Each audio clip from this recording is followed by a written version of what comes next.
Okay, so welcome to Shadows of Doubts. I'm starting up a tutorial here because to me this was the worst part of the game. It does have a tutorial, but let's say it's not the best there is. So I'm just showing you a speeded up version really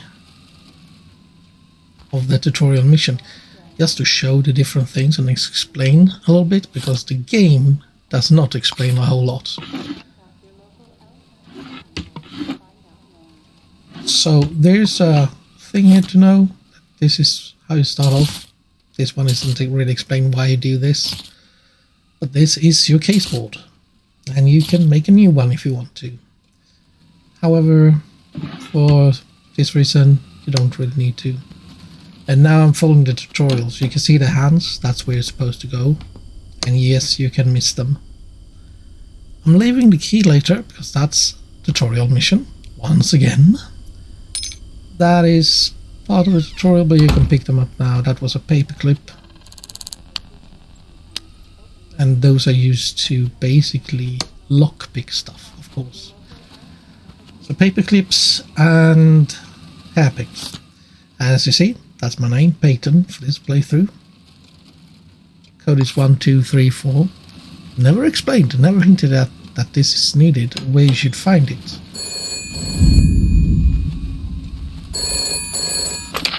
Welcome to voice acting in this game. This is best you get. That's not a knock. I actually like that. Kind of a minimal design. This one again. Kind of hinted with the fact that they don't actually put in hints a lot. I don't show this, but you can actually change it to proper printed text if you want to, instead of this handwriting. Those millennials that don't write cursive. This is how you tie them together. You can actually change the name, which is kind of useful if you have a lot of cases and you start making more, like switching around and you save and you leave and you come back the next day. You can write these. I'm not sure how useful they are, but they are there. The color coding, however, is kind of useful if you want to put up like addresses or something. Here's the hairpin, by the way. See, +1 lockpick. And those are finite, in the sense that you need to buy more, and they're not that super common. This is directory. How to find basically someone's address if you do know their name, which is not always a given. It's a mechanic. Kind of neat, actually. For those that are old enough to remember phone books. This is the thing that you kind of need to also remember. It doesn't show very well here, but a lot of boxes can have several files in them. And this is my file, so that was my personal information here. So you see, I scroll up and down and I get them.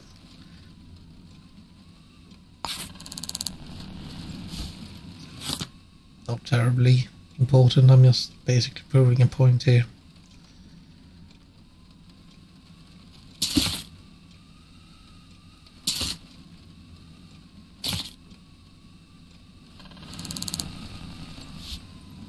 Bank statement. That is the thing that actually is good. I'll cut a little bit out of it because it's a tutorial, but there's a lot of world building in this way. And you can basically attach them together by pulling strings yourself. I think there's an upper limit, however, for how many to one card you can put. Shouldn't be a problem. And here's how you can rename them and recall them when needed. So that's my target. Put a green there, put a green to myself to my own address. This is the tutorial part. I can't say it's super intuitive. I mean, it shows the mechanic, but doesn't actually tell you more than that, I think. Do that, then you open it, and now it comes to inventory. And for some reason it's showing a restaurant, so yeah. Also, you're gonna see me do bad stuff, meaning I press the wrong buttons on this because I'm new to the game. I do remember the code from the paper, I didn't pin it. It will come back later. But once you have one, like I know the passcode for you, which seems to be universal for the person. Here comes the pinning. Here we go. My code is there. Put in there from Sam. So I click on me, and if I know the code, I automatically log in, or I get challenged. And showing this because with other people around in the game, reading their mail is actually useful. There's usually one, possibly two mails that are of interest for the case when they're generated. So hacking computers or just reading on computers is really a useful thing. Here we come back to the key. Oh yeah, bathroom. This is how the flashlight is showing up. Go to close and it just becomes a white dot really. You normally put that one in through a middle click. The third mouse button, sometimes called. You can remap it on the settings. Here comes the thing where you have a lot of things explained like that on screen.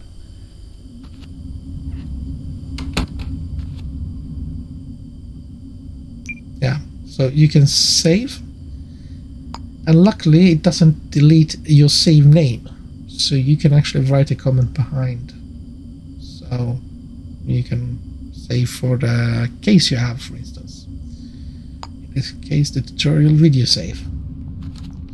Yeah, I know. I played a few just to get the basics of the game, so I can talk to the tutorial here.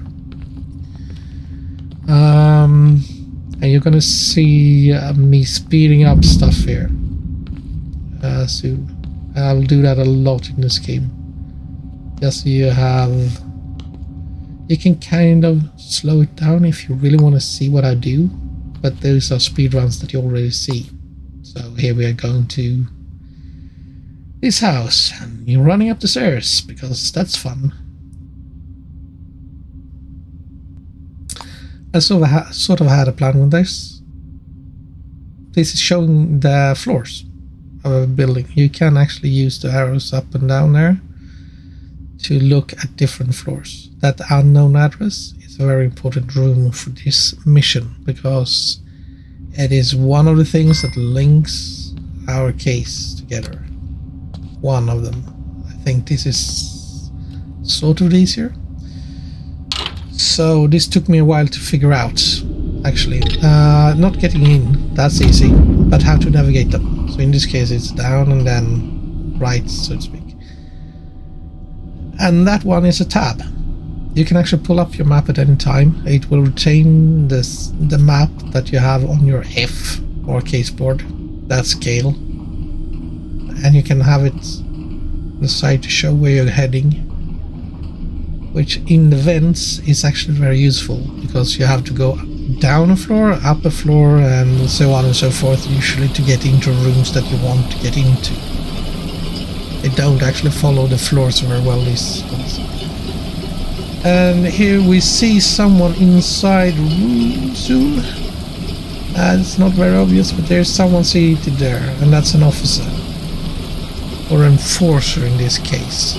But they do look like bobbies with a face guard.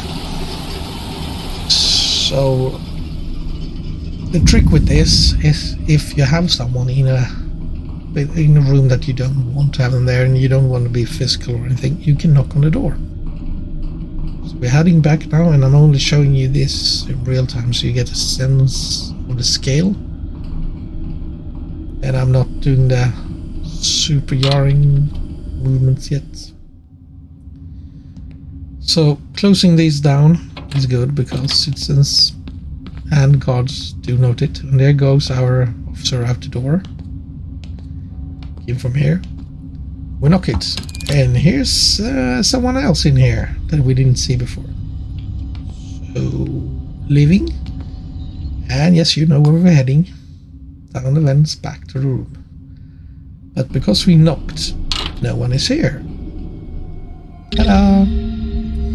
So why is this room so very important? Well, you saw the camera before, but here's also the blueprints. The blueprints tells you where everything is in the building. If you can find them for a building, that's good. Now we're going to security cam, right here. You get the ability to basically turn off alarms and cameras. They're off by default, but if you want to cause a distraction on the floor, you can just turn on the alarm in that floor and stuff will happen. Now what I did was turning off the cameras on floor 8 where we are supposed to head, so no one can see us. It's a surveillance camera. And we head to the right floor because this is a good system. It has changed the interface a bit. So 8th, and here we see the surveillance camera on that door. Someone standing where we might be heading. So we pin that to the board.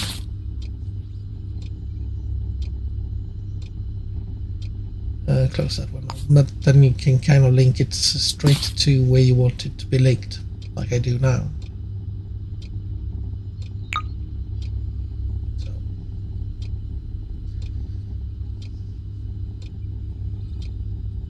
Hint, hint. Anyway, I do forget to do one thing here, and it will come back later on. Don't worry, but I made a mistake here.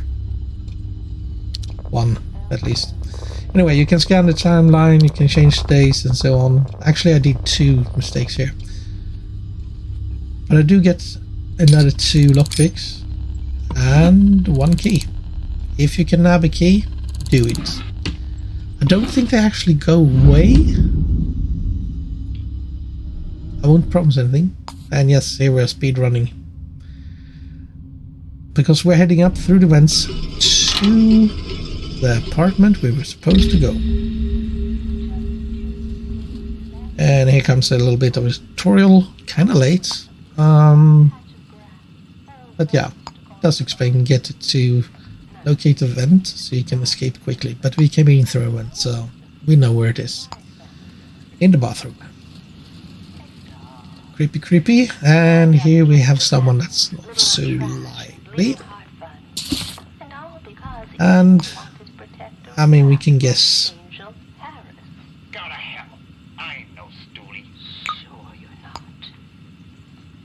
Oh yeah, that shaking is because we're cold. If you look on the left side, you see we have trespassing, a fine, and cold. I don't know if the effect actually does anything to us, but it might be. Anyway, that was the wound. That's part of the search. And there we have the time of death. So we know how they were wounded or killed, and we know when. And well, that photo has the same time as timestamp, right? And for some reason I can't link it. Anyway,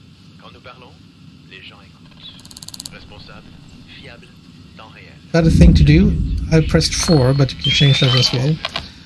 It's a fingerprint scanner. So I scan the corpse here. So we get fingerprint linked to the photo.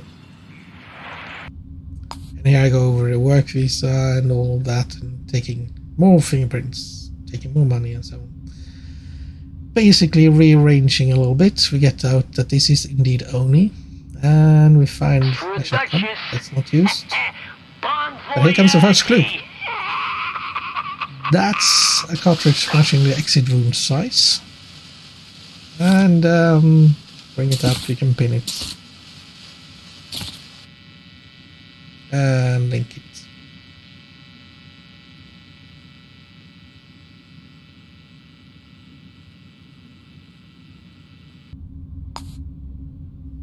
So I rearrange a little bit because I'm a neat freak.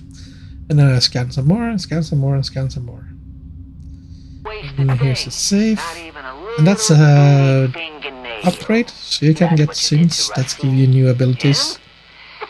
And this adds to it. So it's a level up item for a thing that you can add to yourself. Spin around, and here's the diary. That's a big item in this case, so you should get it. Here's Guess Who. When you read, it's going to be fairly obvious what you're doing. And scanning through. I know that passes through, but I don't want to spoil too much. So I'm just taking the things that we actually need to move along. Checking his papers, checking a few things. This is a tutorial thing. Scan the trash. This really... all the boring stuff of actual police work. Here's a good tip. That will tell you when it was called Lost from where. So who called it Lost? Well, now we know. We add that to the board. And now we get a tutorial, but we don't know why. That's because we have people knocking on the outside. Enforced actually, because they're checking out stuff that's happening.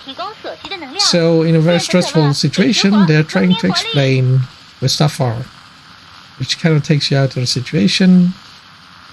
But yeah, it would have been better if this came when you entered the place.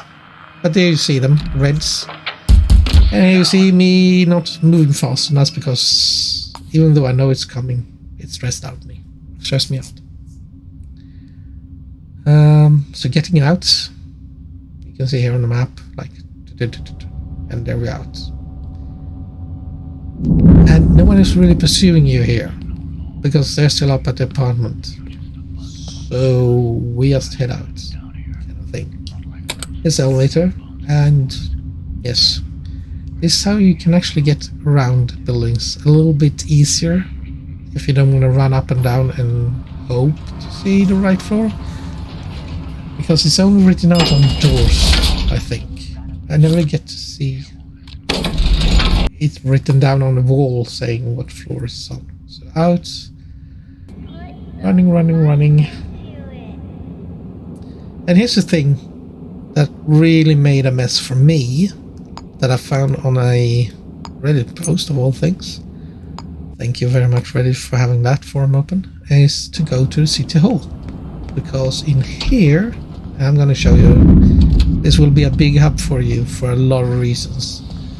But here you get your your case resolution form. So you kind of need to go here. Not a lockpick. I would say no. Unless it's red, then it's stealing, and someone will find you. And here's a lot of cameras and so on. This locker is actually a vending machine. So here you can buy stuff like lockpick kits, code breakers, which is made to crack any digital code. These might be actually very good. Flash grenade incapacitor. I have never used them. Never been shot at. So I don't know more than that. However, what we want here, beside the form and the locker, is here on second floor. Going straight for it, because, I mean, it's open. No need to knock.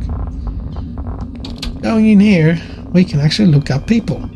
Yes, they know we're here, and that one is saying no. So we go to the government database and look for Violet, because someone used a real name.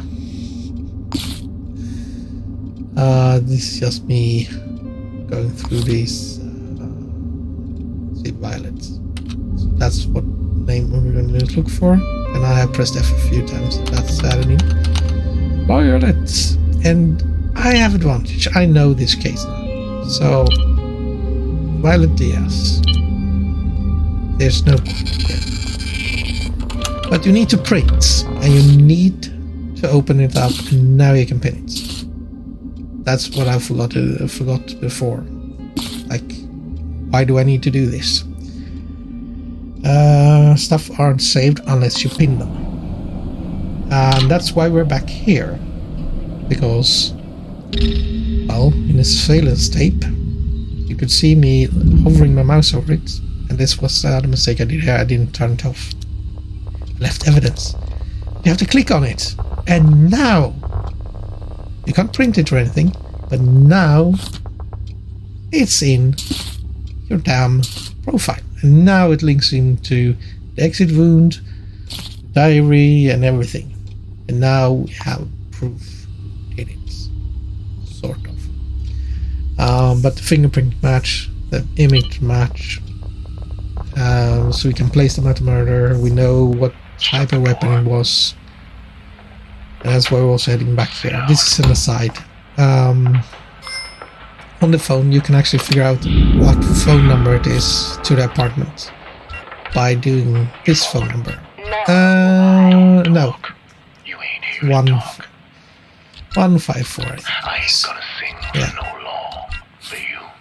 You're just a bundle of it's a good thing to know that whoever calls you what actual phone number they have, so you can tell where the phone was placed when they called you. Welcome to the 80s. Landlines cannot move around. Anyway, we're heading for Violet because her information is on a card. Government database. Perfect. So speedy, runny. Sorry, it's not more exciting. And 12th floor. And I turn off the light there. This is not a mechanic. It's into that. You can actually pick it up quite quickly. But picking under doesn't tell you if anyone is there really, but if it's lit or not. And for the first time in the game, you can't use the vents into an apartment or place. So you have to hack it. Or lockpick it, so to speak.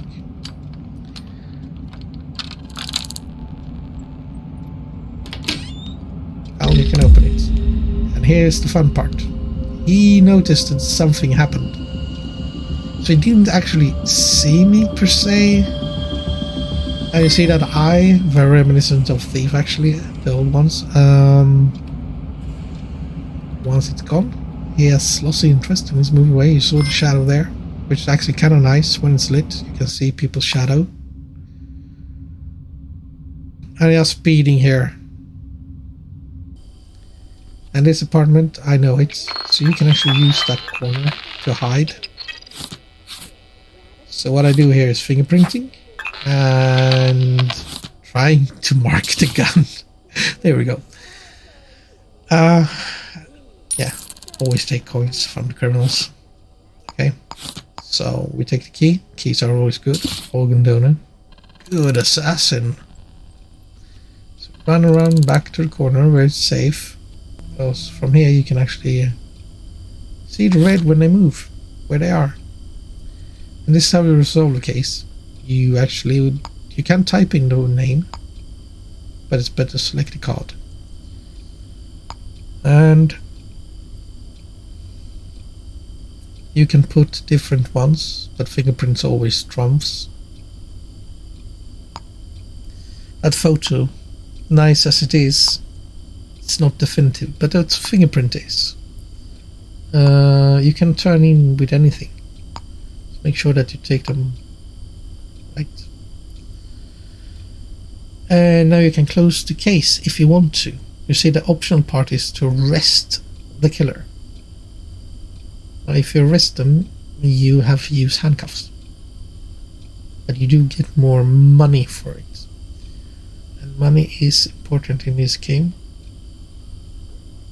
I'll get around to it towards the end. And here you have the tutorial. I know I just skipped past there, but essentially you can do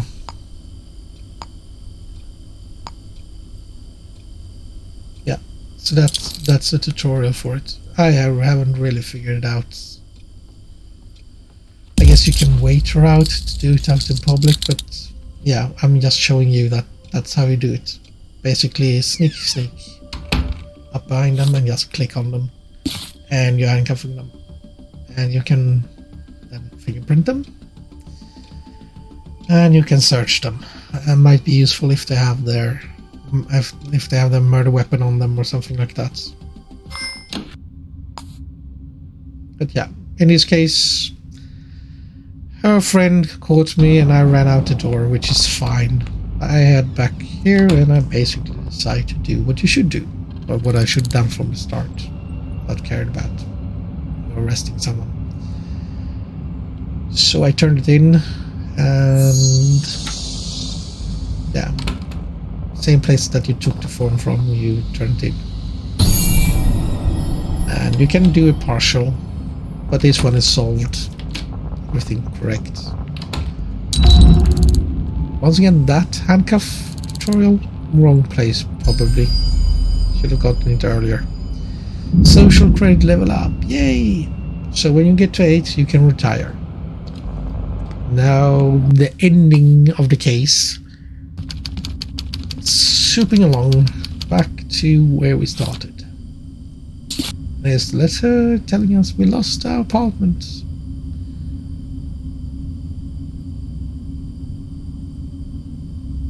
And if you remember the first note in the kitchen that we used to have, the FAPOVA is for ex-cops or investigators, so they will help us.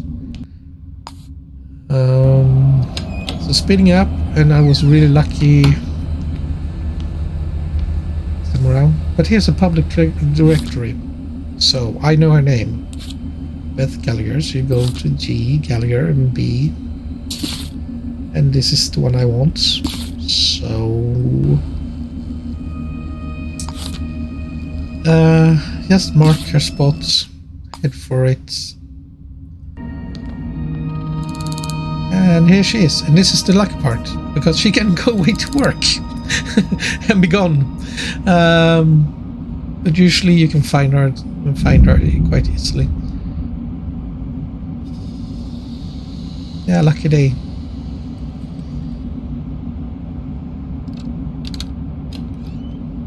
And you get the key, and this basically ends the first mission in getting your new apartment, your place to be. So yeah, it's a very nice game, but the mechanics are not that well explained, and the city hall, no mention on it. All the tours comes in late, so I hope this actually helps you. I spent everything that I know of. So I hope it is good. Yeah, I'm just shaking the vents because I needed more time here at the end. As for reading the boards and so on, you actually get a synth upgrade here from her. But yeah, you can decorate this home just like any apartment. You can throw around some of it. You can turn on lights, turn off, buy such things. But yeah, I hope I've explained more than the game has, at least. Pinning in the notes is really useful. You have to do it in order to use them later on, so you might pin a lot more than you actually want to. You can remove them, you can write your own notes. I didn't do it here, but there's a button for that where you can write down your own, and you can read the first 2 lines really. So that's it.